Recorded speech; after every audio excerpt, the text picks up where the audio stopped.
WeVideo has two built-in layouts, Storyboard, which is shown, and Timeline. Timeline is the more advanced option, so that is the layout I will be showing you in.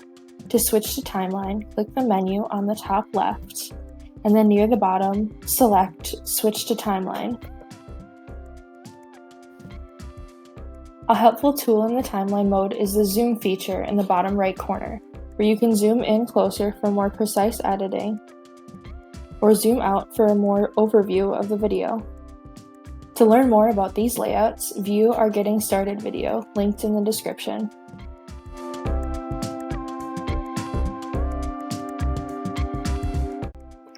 Once in the timeline layout, on the bottom editing timeline, you will notice the different layers. These layers allow you to have multiple clips of text, audio, or video at the same time, one on top of the other. The clip that is on the layer closest to the top will be the one fully shown. If your clip does not take up the full screen, then the layer underneath will show through. For example, in this section of the video, the text layer shows on top with the picture underneath and then the video of the daisies.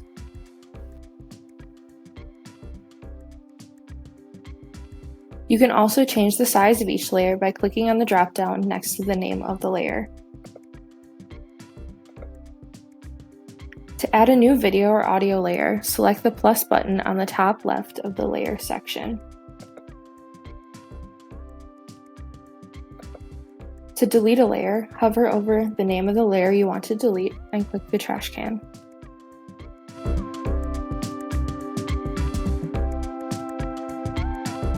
One of the most common and helpful tools in WeVideo is the split tool. This allows you to split a clip into two pieces, which can help you to add a transition or delete unwanted parts of that clip. To access this tool, click the scissors icon on the blue playhead.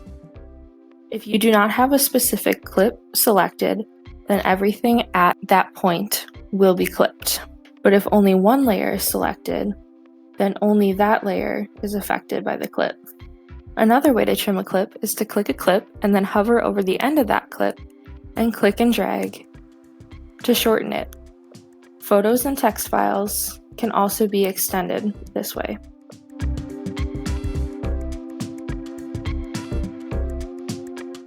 In order to edit a clip, click on the specified clip you want and then the pencil icon that appears. You can also double-click the layer that you would like to edit.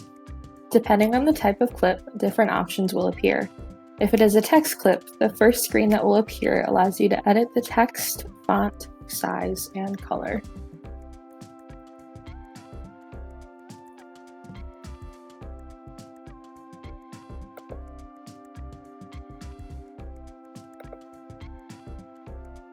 All types of media will have a Transform tab in their options, allowing you to change a variety of styles of the clip. If you want to get out of a clip, always make sure to save your changes at the bottom of the screen. If your photo or video does not fit the full screen, you can add a blurred background in case you don't have anything behind that photo or video. On image and video clips, the other options include adding animation, changing the color of the image or the video.